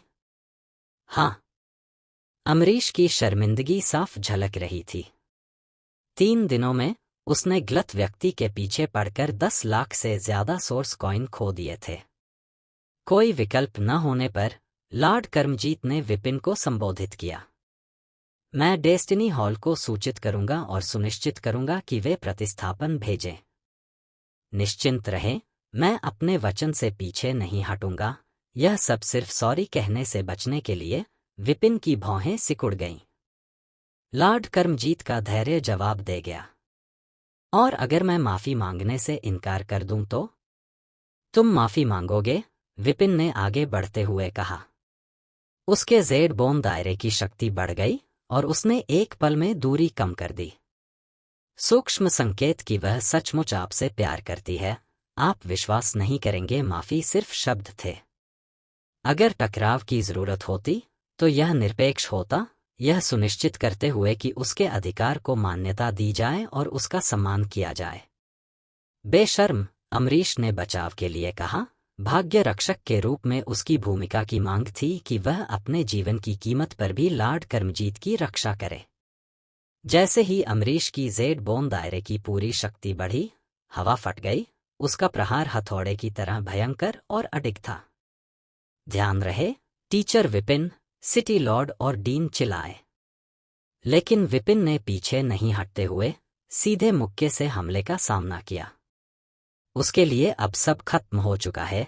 लियू देवजीत ने विपिन की कमजोर ताकत के खिलाफ अपनी हार को याद करते हुए सोचा। अमरीश की पूरी ताकत का सामना करते हुए विपिन बर्बाद हो गया। लेकिन जैसे ही मुक्का लगा, अमरीश का शरीर उड़ गया और खून हवा में बहने लगा। कोई तकनीक नहीं, सिर्फ क्रूर बल। अमरीश पूरी तरह से हार गया। भीड़ में हड़कंप मच गया, जिसमें लॉर्ड कर्मजीत भी शामिल था, जिसकी पुतलियां सिकुड़ गईं। उसने अपनी ताकत का आकलन करने के लिए विपिन से झू जिन को भिड़ने दिया, और अब उसे पता था, एक 20 वर्षीय व्यक्ति जिसके पास जेड बोन शिखर पर 99 बल है। इसमें कोई आश्चर्य नहीं कि वह भयभीत नहीं हुआ। ठीक है, मैं माफी मांग लूंगा, कर्मजीत ने गहरी सांस लेते हुए कहा। विपिन मुस्कुराया, यह जानते हुए कि उसने अपनी बात कह दी है, और पीछे हट गया। हालांकि वह मजबूत था, लेकिन धर्म पहलू विशेषज्ञ का सामना करना जोखिम भरा था, खासकर माचेटे संप्रदाय की तकनीकों के साथ जो अभी तक परखी नहीं गई थी।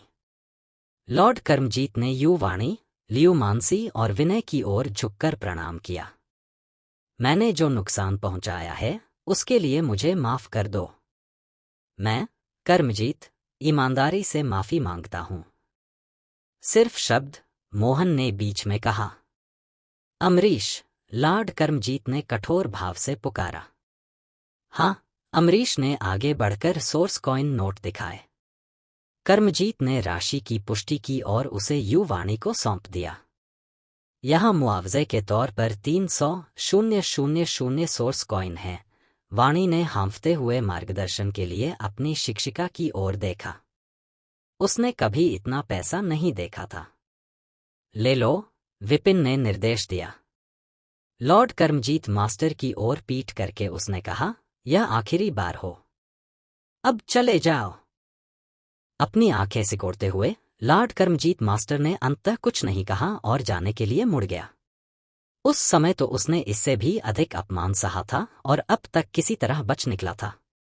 यह मामूली अपमान उसके लिए कुछ भी नहीं था, मेरे नाथ। देवजीत चिंतित दिखे। उस मोटे आदमी से कुछ प्रशंसा प्राप्त करना और अमरीश को विपिन को मुक्का मारने देना और फिर वहां से चले जाना। आप एक डेस्टिनी मास्टर हैं और अभी तक अभिनय भी नहीं किया है। चलो वापस चले, उसे रोकते हुए लॉर्ड कर्मजीत बाहर चला गया। देवजीत और लॉर्ड अमरीश ही पीछे रह गए। टीचर, ये पैसे। यह देखकर कि उसके जीवन का सबसे बड़ा संकट हल हो गया था, युवाणी ने जल्दी से अपने हाथ में पकड़े हुए स्रोत बैंक नोट सौंप दिए। आप सब इसे रख लीजिए। चूंकि आपको मेरी वजह से फंसाया गया है, इसलिए इसे मुआवजा समझिए। विपिन ने अपना सिर हिलाया, यह बहुत ज्यादा है। इसके अलावा हमें कोई वास्तविक नुकसान नहीं हुआ है और आप पहले से ही हमारे लिए इतने अच्छे हैं, हम इसका बदला नहीं चुका सकते। युवाणी ने तुरंत मना कर दिया। कुछ सामान खरीदो और जल्दी से अपनी ताकत बढ़ाओ, इसे मेरा बदला समझो। विपिन ने अपना हाथ हिलाया। अब तक लगभग 10 मिलियन कमा चुका 30,000 तो एक छोटी सी रकम थी। उसे अब इसकी कोई परवाह नहीं थी। सबसे महत्वपूर्ण बात यह थी कि उनके शामिल होने के कारण उन्हें वास्तव में अपमानित होना पड़ा था। इसके बिना कौन उन्हें थोड़ा भी धमकाने की हिम्मत कर सकता था? अपने टीचर के दृढ़ संकल्प को देखकर युवाणी और अन्य लोगों के पास कहने के लिए और कोई शब्द नहीं थे, केवल अपने दिल की गहराई में कृतज्ञता संग्रहित कर रहे थे। विशेष रूप से मानसी अपराध बोध से भरी हुई थी। वह अपने परिवार के डेस्टिनी हॉल के साथ व्यवहार के बारे में थोड़ा जानती थी। यह संभावना थी कि लॉर्ड अमरीश और लॉर्ड कर्मजीत दोनों को उसके पिता द्वारा लाया गया था। फिर भी विपिन ने उसे बिल्कुल भी दोषी नहीं ठहराया था। इस भरोसे के कारण ही उसे गहरी शर्मिंदगी महसूस हुई। टीचर, निश्चिंत रहे, मैं कड़ी मेहनत करूंगा और आपकी स्वीकृति पाने का प्रयास करूंगा और जल्द से जल्द आपका आधिकारिक स्टूडेंट बन जाऊंगा। मानसी ने मन ही मन कसम खाई। वह अभी केवल एक ऑडिटिंग छात्रा थी और अभी भी आधिकारिक स्टूडेंट बनने से बहुत दूर थी। लेकिन चाहे वह लक्ष्य कितना भी दूर क्यों न हो, वह अथक प्रयास करती रहेगी। टीचर विपिन, यहाँ वास्तव में क्या हो रहा है? नगर स्वामी यम और अन्य लोग पास आए। चलो क्लास में बात करते हैं। देखने के लिए छात्रों की बढ़ती संख्या को देखकर विपिन ने उन्हें दूर जाने का इशारा किया। कमरे के अंदर सिटी लॉर्ड और सिटी लॉर्ड अब खुद को रोक नहीं सके और एक दूसरे की ओर एक साथ देखने लगे। वह एक वास्तविक भाग्य मास्टर था जो उसे पकड़ने के लिए भीड़ के साथ आया था। एक धमकी भरा माहौल बना रहा था, केवल कुछ वाक्यों में स्थिति को शांत करने के लिए। सबसे खास बात यह है कि उसे कुछ बच्चों से माफी मांगने और बहुत सारी स्रोत मुद्रा सौंपने के लिए मजबूर किया गया था। क्या आप सचमुच यहाँ प्रशिक्षण ले रहे एक शक्तिशाली कबीले के युवा स्वामी हैं? सिटी लॉर्ड यम के बोलने से पहले कमरे में एक क्षण के लिए सन्नाटा छा गया। हाँ, विपिन ने सिर हिलाया। प्रशिक्षण के दौरान किसी को अपनी पहचान छिपानी चाहिए और शुरुआत से शुरू करना चाहिए। इसीलिए मैंने आपको अपने व्हाइट रॉक सिटी क्रेडेंशियल्स को संभालने का काम सौंपा है। सिटी लॉर्ड को अचानक ज्ञान की प्राप्ति हुई और उसके मन में प्रशंसा की लहर दौड़ गई। एक स्थिर हाथ के रूप में प्रशिक्षण शुरू करना, यह वास्तव में एक प्रयास था। यह तथ्य कि वह इतनी अच्छी तरह से अपना भेष बदल लेता था कि वे भी इसकी भनक नहीं लगा पाते थे, उसकी दृढ़ता को दर्शाता है। मेरा इरादा आपको धोखा देने का नहीं था, यह एक पारिवारिक आदेश है, और इस बारे में और अधिक बताना असुविधाजनक है। विपिन ने अपने हाथ जोड़ लिए। चूंकि लॉर्ड कर्मजीत को पहले से ही उस पर राक्षस होने का संदेह था, इसलिए वह केवल दिखावा जारी रख सकता था मास्टर शेख के बचाव और उसकी सुरक्षा के लिए। हम समझते हैं। सिटी लॉर्ड और डीन ने एक साथ सिर हिलाया। इसमें कोई आश्चर्य नहीं कि उसके पास इतनी प्रतिभा थी और वह इतनी तेजी से आगे बढ़ा। यह सब एक शक्तिशाली कबीले के परीक्षण का हिस्सा था। विपिन ने आगे कहा, बस हो गया। डीन, मेरे पास 1 मिलियन सोर्स करेंसी है और मैं पर्याप्त डेस्टिनी डिस्क खरीदना चाहता हूं। क्या आप मुझे कुछ बेच सकते हैं? तुम सिर्फ इसके लिए पैसे के लिए खुद को इतना कठिन परिश्रम कर रहे हो? डीन को एहसास हुआ। वह सोच रहा था कि विपिन क्यों बेतहाशा मिशनों पर काम कर रहा था। पता चला कि वह उससे डेस्टिनी डिस्क खरीदने का इरादा रखता था। व्हाइट रॉक अकादमी ने पिछले कुछ सालों में कुछ जमा कर लिए हैं, लेकिन बहुत ज्यादा नहीं बचे हैं। कुछ दिन पहले मैंने लियू देवजीत को 1 बेचा था, तुम्हें 2 दिए। अब सिर्फ 4 बचे हैं। ये लो, सब ले लो। विपिन ने राहत की सांस ली। धन्यवाद, डीन। इन 4 के साथ लाइब्रेरी में लगभग 130,000 इकाई स्वर्ग की भाग्य ऊर्जा होनी चाहिए, जो तीव्र प्रशिक्षण के लिए पर्याप्त है। धन्यवाद की कोई जरूरत नहीं। डीन ने उसे गंभीरता से देखा। तुम्हारे ऊंचे दर्जे के बावजूद लॉर्ड कर्मजीत बदला लेने की भावना रखता है। आज उससे माफी मांगना बाद में तुम्हारे लिए खतरे की बात हो सकती है। उससे माफी न मांगने पर मैं और भी ज्यादा खतरे में पड़ जाता। विपिन ने अपना सिर हिलाया। अगर उसने लॉर्ड कर्मजीत मास्टर को आसानी से जाने दिया होता तो उसका बदला कहीं ज्यादा बुरा होता। उसे माफी मांगने के लिए मजबूर करना और जू शिन को घायल करना उसे ज्यादा सतर्क बना देता। यह सच है। डीन ने रुककर सिर हिलाया।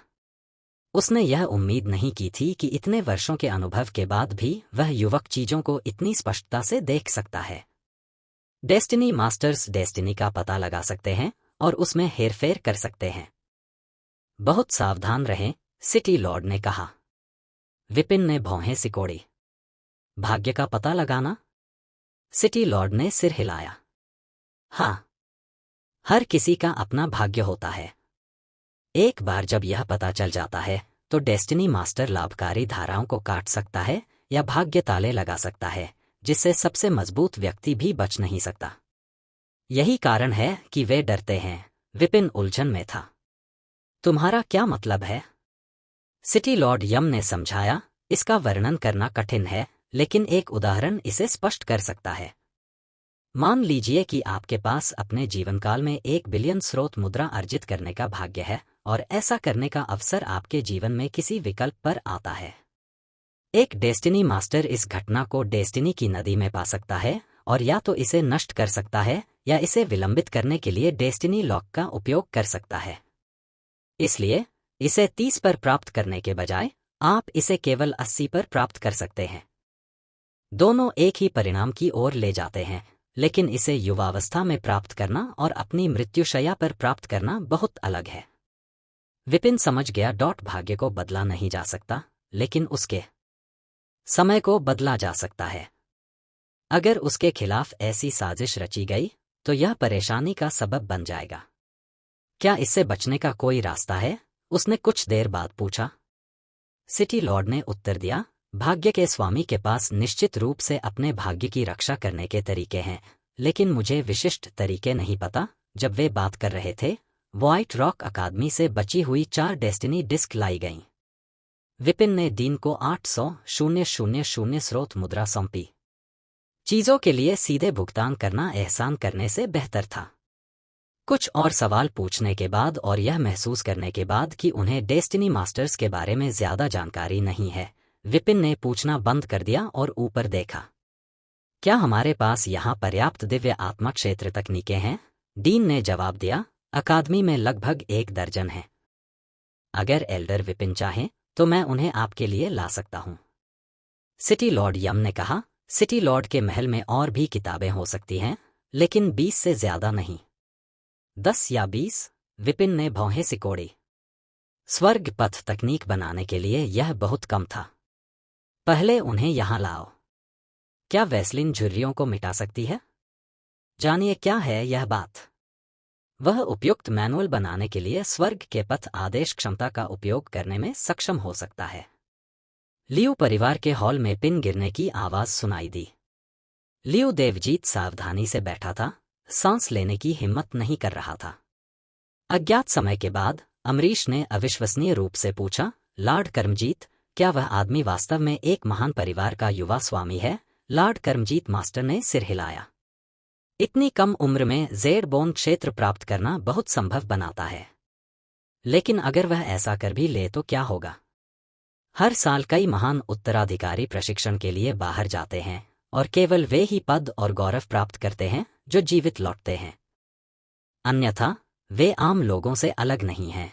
बड़े कुलों में उनकी विशाल संख्या के कारण भयंकर प्रतिस्पर्धा होती थी। जब तक कोई व्यक्ति प्रत्यक्ष उत्तराधिकारी नहीं होता था, तब तक किसी को परवाह नहीं होती थी कि उसकी मृत्यु बाहर हुई है या नहीं। इसलिए एक अलिखित नियम था, जब कुलीन उत्तराधिकारी प्रशिक्षण के लिए चले जाते थे तो वे उत्तराधिकारी नहीं रह जाते थे। केवल वे ही जो बचकर वापस लौटते थे अपना दर्जा वापस पा सकते थे। लॉर्ड अमरीश ने हिचकिचाते हुए कहा, क्या आप कह रहे हैं? लॉर्ड कर्मजीत मास्टर की आंखें सिकुड़ गईं। उसने मुझे अपमानित करने की हिम्मत की। मैं उसे खुलेआम नहीं मार सकता, लेकिन कौन कहता है कि मैं पर्दे के पीछे रहकर काम नहीं कर सकता? अगर यह केवल जबरन माफी मांगने के लिए होता तो वह इसे सहन कर सकता था, यह जानते हुए कि वह युवक एक शक्तिशाली कबीले से था। लेकिन उस लड़के को 17 साल पहले की बातें पता थीं। अगर वे बातें बाहर आ गईं तो वह कैसे जी पाएगा? तो इन दोनों को मरना ही होगा। अमरीश की आंखें चमक उठीं। क्या तुम उसका भाग्य बंद करके दुर्भाग्य लाना चाहते हो? लॉर्ड कर्मजीत मास्टर ने अपना सिर हिलाया। यह इतना आसान नहीं है। भाग्य को बंद करने से मुझे बहुत नुकसान होगा और उसकी उपलब्धियों में सिर्फ थोड़ी देर होगी। यह इसके लायक नहीं है। लॉर्ड कर्मजीत ने भौहें सिकोड़ी। फिर लॉर्ड कर्मजीत की नजर तेज हो गई। दिव्य आत्मा के क्षेत्र में किसी की आत्मा शरीर से अलग हो सकती है। आत्माएं अमूर्त होती हैं और पर्याप्त साधना के बिना उनका पता नहीं लगाया जा सकता। आज रात मैं उसे खत्म कर दूंगा और उस मोटे को भी। जब तक मैं पहले से ही उसके भाग्य को अस्पष्ट कर दूंगा, कोई भी उसका पता नहीं लगा पाएगा। बहुत बढ़िया। मैं व्यूह रचना तैयार कर दूंगा, अमरीश ने उत्साह से कहा। लॉर्ड कर्मजीत ने लियू देवजीत की ओर देखते हुए सिर हिलाया। मुझे इतना नुकसान इसलिए हुआ क्योंकि आपने उसे गलत तरीके से राक्षस के रूप में रिपोर्ट किया था। देवजीत का चेहरा पीला पड़ गया। महाराज, कृपया मुझे माफ कर दीजिए। लॉर्ड कर्मजीत ने ठंडे स्वर में कहा, मैं तुम्हें माफ कर दूंगा यदि तुम्हारा लियू परिवार इस व्यूह रचना और बाकी सब चीजों के लिए मेरे नुकसान की भरपाई कर दे। देवजीत का माथा सिकुड़ गया और उसने घबराहट से ऊपर देखा। हम कितने की बात कर रहे हैं? लॉर्ड कर्मजीत मास्टर की आंखें चमक उठीं। ज्यादा कुछ नहीं, सिर्फ 30 मिलियन सोर्स करेंसी। अगर मैं इसे रात तक नहीं देख पाया तो तुम्हारा परिवार खून से इसकी कीमत चुकाएगा। 30 करोड़ खून से भुगतान? देवजीत का चेहरा पीला पड़ गया और वह गिर पड़ा। यह सब खत्म हो चुका था। अगर वे पूरा लियू परिवार भी बेच देते तो भी वे इतनी रकम नहीं जुटा पाते। 10 लाख, 30 लाख। कुछ ही दिनों में लियू परिवार बर्बाद हो गया और यह सब उसकी बेटी को विपिन की स्टूडेंट्स बनने से रोकने के कारण हुआ। रात, राजपूत परिवार के विशाल चमकदार प्रकाश वाले चर्चा कक्ष में भाग्य के मास्टर लॉर्ड कर्मजीत मास्टर कमरे में गंभीरता से बैठे थे। उनके चारों ओर सिनेबार से बने चमकीले लाल निशान थे जो तावीजों जैसे थे। उनके सामने 3 भाग्य डिस्क रखी गई थीं जो स्वर्ग, पृथ्वी और मनुष्य का प्रतिनिधित्व करती थीं।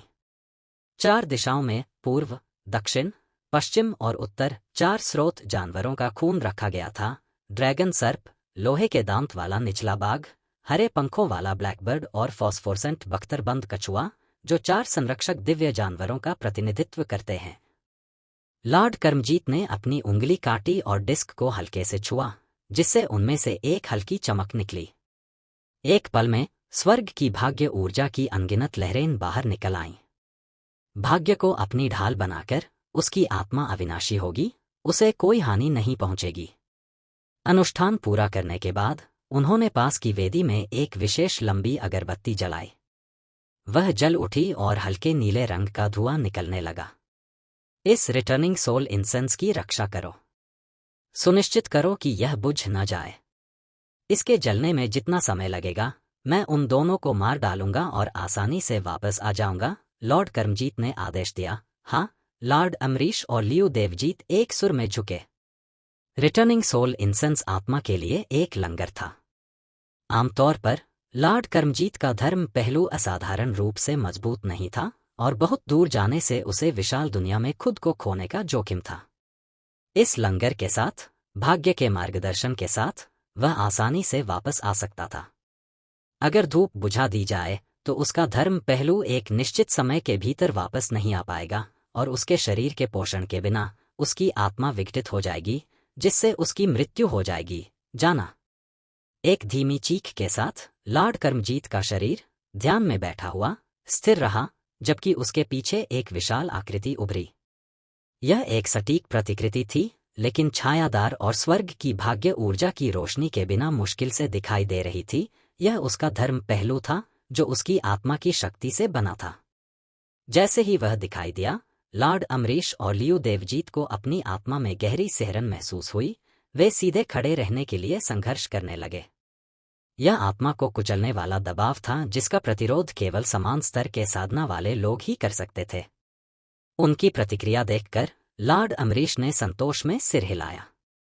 उसका दक्ष रैंक आत्मा हवा में बदल गया और एक पल में गायब हो गया। इतना शक्तिशाली! वह आदमी लगभग मर चुका है। लियू देवजीत ने आखिरकार सांस छोड़ी, उसकी आंखों में आत्मविश्वास झलक रहा था। लियू परिवार की मौजूदा वित्तीय बर्बादी और उसकी संपत्तियों की लगभग पूरी बिक्री के बावजूद वे अब लॉर्ड कर्मजीत के साथ गहराई से जुड़े हुए थे। अगर विपिन को मार दिया जाता और लिंग वापस आ जाता, तो लियू परिवार का उत्थान सुनिश्चित हो जाता और वे अभूतपूर्व ऊंचाइयों तक भी पहुंच सकते थे। इससे देवजीत आशा और प्रत्याशा से भर गया। विपिन ने लाइब्रेरी में सिटी लॉर्ड यम और डीन द्वारा लाई गई लगभग 30 तकनीकों को देखा और आह भरी। दिव्य आत्मा क्षेत्र पहले से ही स्रोत पूल क्षेत्र के 9 स्तरों में सबसे चुनौतीपूर्ण था। तकनीकों की कमी के साथ स्वर्ग का पथ आदेश भी उसके लिए सबसे उपयुक्त विधि का पता नहीं लगा सका। अधिक तकनीकें खोजना आवश्यक था।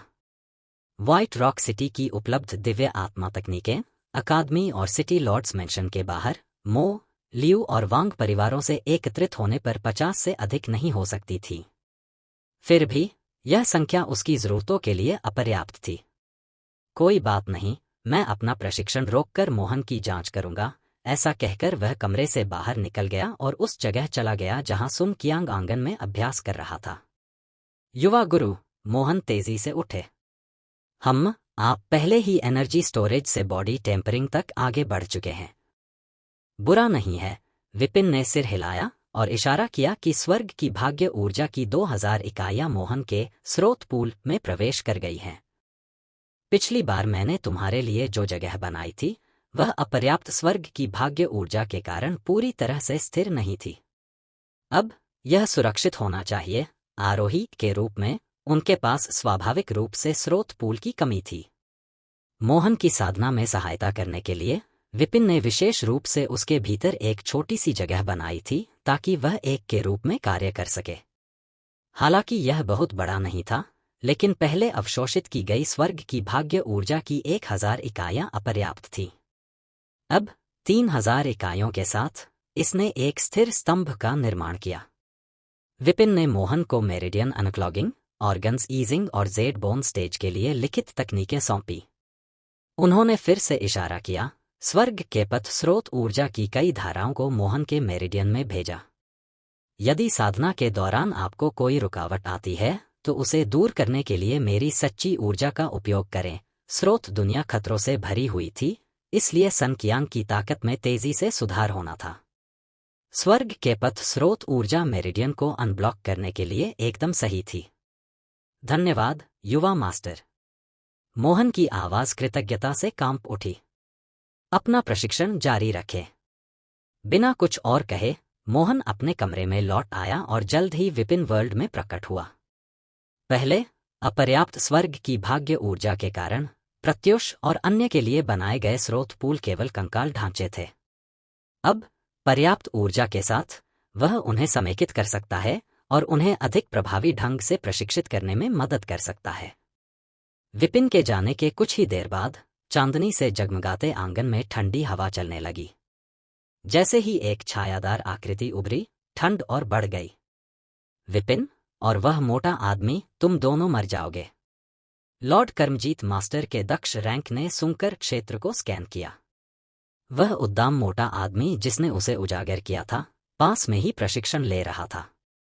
शुद्ध स्रोत ऊर्जा की धाराएं तेजी से परिष्कृत हो रही थीं और उसके मेरिडियन में समाहित हो रही थीं, जो उसके डेंटियन में बह रही थी। विपिन यहाँ नहीं है? इलाके का जायजा लेने के बाद लॉर्ड कर्मजीत ने भौहें सिकोड़ी। लगता है आज किस्मत अच्छी है, लेकिन मैं पहले इसे मार डालूंगा क्योंकि मैं अग्रिम भुगतान करूंगा। उसकी नजरें मोहन पर टिकी थीं। बिना समय बर्बाद किए उसका विशाल धर्म रूप उस मोटे व्यक्ति पर झपटा। मोहन एक अर्धस्वप्न की अवस्था में खोया हुआ, खुद को सोने के पहाड़ के ऊपर खड़ा हुआ, स्रोत सिक्कों की अंतहीन आपूर्ति से घिरा हुआ कल्पना करता है। जैसे ही वह आनंद लेने के लिए तैयार हुआ, एक ठंडी आवाज ने भ्रम को तोड़ दिया। मोटे मूर्ख, तुमने मुझे धमकी देने की हिम्मत की। आज तुम्हारे मरने का दिन है। आह! चौंक कर मोहन ने लॉर्ड कर्मजीत की विशालकाय आकृति को कुचलने वाली शक्ति के साथ उभरते देखा। लॉर्ड कर्मजीत, तुम कायर हो। मुझ पर घात लगाकर हमला कर रहे हो। तुम्हारा सम्मान कहाँ है? मुझसे सीधे लड़ो, मोहन ने चिल्लाया। लड़ना है तुमसे? तुम इसके लायक नहीं हो। लॉर्ड कर्मजीत ने व्यंग्यात्मक लहजे में अपना हाथ बढ़ाकर सन कियांग को पकड़ लिया। अचानक एक विशालकाय पहाड़ के समान उस पर टूट पड़ा। एक स्रोत पूल? एक स्रोत पूल इतना विशाल कैसे हो सकता है? लॉर्ड कर्मजीत हैरान रह गया। यहां तक कि प्रतिभा से भरपूर पाटलिपुत्र राजवंश में भी, जहां उन्हें एक प्रतिभाशाली व्यक्ति माना जाता था, उनका सोर्स पूल केवल एक पिंग-पोंग बॉल के आकार का था। लेकिन यह एक पूरे पहाड़ जैसा था। क्या यह फर्स्ट ग्रेड सोर्स पूल हो सकता है? नहीं, बड़ा सेंट ग्रेड, शायद उससे भी आगे। एक सेंट ग्रेड सोर्स पूल प्रतिभा, एक परिचर के रूप में। क्या ये वास्तविक है? लॉर्ड कर्मजीत की आंखों में डर फैल गया। उसने सोचा था कि युवक और उसके नौकर की हत्या किसी की नजर में नहीं आएगी। अब ऐसे काबिल नौकर का सामना करते हुए संदेह उसके मन में घर कर गया। पीछे हटना। घबराकर वह भागने लगा। लेकिन इससे पहले कि वह आगे बढ़ पाता, सच्ची ऊर्जा की धाराएं प्रकट हुईं, जो स्वर्ग के पथ की शक्ति से ओतप्रोत थीं, जैसे स्वर्ग से ड्रैगन आए हों। यह क्या है? लॉर्ड कर्मजीत स्तब्ध रह गया, फिर चिल्लाया, नहीं, मैं आत्मसमर्पण करता हूं। मैं गलत था। ड्रैगन ने उसे फाड़ डाला, उसकी आत्मा को टुकड़े टुकड़े कर दिया और बड़े स्वाद से उसे खा गए। आह! मोहन पसीने से लथपथ होकर झटके से जागा। क्या वह एक सपना था? उसने चारों ओर देखा, अभी भी आंगन में था। उलझन में उसकी अनिश्चितता जल्दी से गायब हो गई, क्योंकि विपिन द्वारा छोड़ी गई सच्ची ऊर्जा से एक पौष्टिक गर्मी फैल गई, जिसने उसकी आत्मा और साधना को बढ़ावा दिया। चटचटाहट। कुछ ही सांसों में वह बॉडी टेम्परिंग से आगे निकल गया और मेरिडियन अनक्लॉगिंग चरण में आगे बढ़ गया। आधे घंटे बाद शक्ति पूरी तरह से स्थिर हो गई थी। उसकी आत्मा मजबूत थी और वह दिव्य आत्माचरण स्रोत पूल क्षेत्र के 8वें स्तर पर पहुंच गया था। ऑनलाइन ट्रेडिंग टिप्स जिन्हें आप मिस नहीं कर सकते। अभी आजमाएं। इस टिप से मुश्किल बाजारों में नेविगेट करना आसान हो जाता है। आरंभ करें। अप्रत्याशित ट्रेडिंग स्थितियों में सफल होने की एक सरल तरकीब। यह मोहन ने पलकें झपकाईं। साधना करना इतना आसान कब हो गया? यह कोई सपना नहीं था, यह सचमुच घटित हुआ। यह महसूस करते हुए मोहन ने निगल लिया, न केवल मैंने एक भाग्य मास्टर को मार डाला, बल्कि मैंने उसे अवशोषित कर लिया। इसका केवल एक ही अर्थ हो सकता है, उसने लॉर्ड कर्मजीत को पराजित कर दिया था और उसकी आत्मा को खा लिया था। दक्ष रैंक, स्रोत पूल क्षेत्र के 9वें स्तर पर एक अभ्यासी, जिसकी साधना आत्मा में स्थित थी, इसे अवशोषित करना शक्ति के संपूर्ण संचार को प्राप्त करने के समान था। तेजी से आगे न बढ़ना अजीब होगा। मैं दिव्य आत्मा के चरण में हूं और यंग मास्टर अभी तक वहां तक नहीं पहुंचे हैं। हे! विपिन की प्रतिक्रिया की कल्पना करते हुए मोहन हंस पड़ा। युवा मास्टर उसकी प्रगति से आश्चर्यचकित होंगे। शायद वे यह देखने के लिए भी लड़ेंगे कि कौन अधिक शक्तिशाली है। लियो एस्टेट पर वापस। लॉर्ड अमरीश, जब लॉर्ड कर्मजीत वापस आएंगे तो आपको मेरे लिए एक अच्छी बात कहनी होगी। हमारे लियो परिवार ने वास्तव में उनका समर्थन करने के लिए सब कुछ दांव पर लगा दिया। लियो देवजीत ने सिर झुकाया। निश्चिंत रहो, इसके बाद मेरा रुतबा काफी बढ़ जाएगा। तुम्हारा परिवार बिना किसी सवाल के व्हाइट रॉक सिटी में शीर्ष पर पहुंच जाएगा। अमरीश की आंखें चमक उठीं। धन्यवाद, लॉर्ड कर्मजीत। देवजीत ने राहत की सांस ली। वह जिद्दी लड़की, लियो मानसी, अब वापस आ जाएगी क्योंकि उसका शिक्षक मर चुका है। वह उसे समझाएगा कि अपने बड़ों की बात न मानने की कीमत क्या होगी। आपका स्वागत है। क्या? यह कैसे हो सकता है? अचानक लॉर्ड अमरीश की आवाज डर से कांप उठी। लॉर्ड अमरीश, क्या हुआ? लियो देवजीत ने उनके स्वर में चिंता को देखते हुए असमंजस में देखा। अमरीश के कांपते हाथ ने आगे की ओर इशारा किया। Returning soul incense. यह बाहर है। देवजीत की नजर अचानक वेदी पर पड़ी। निश्चित रूप से लॉर्ड कर्मजीत ने जाने से पहले जो धूप बत्ती जलाई थी, वह अब बुझ चुकी थी। कर्मजीत का शरीर बिना किसी हलचल के, बिना सांस लिए, संरचना के केंद्र में बैठा था। लॉर्ड कर्मजीत, वह मर गया? देवजीत की पुतलियां सिकुड़ गईं, क्योंकि उन्हें हड्डियों को कंपा देने वाला भय घेर रहा था।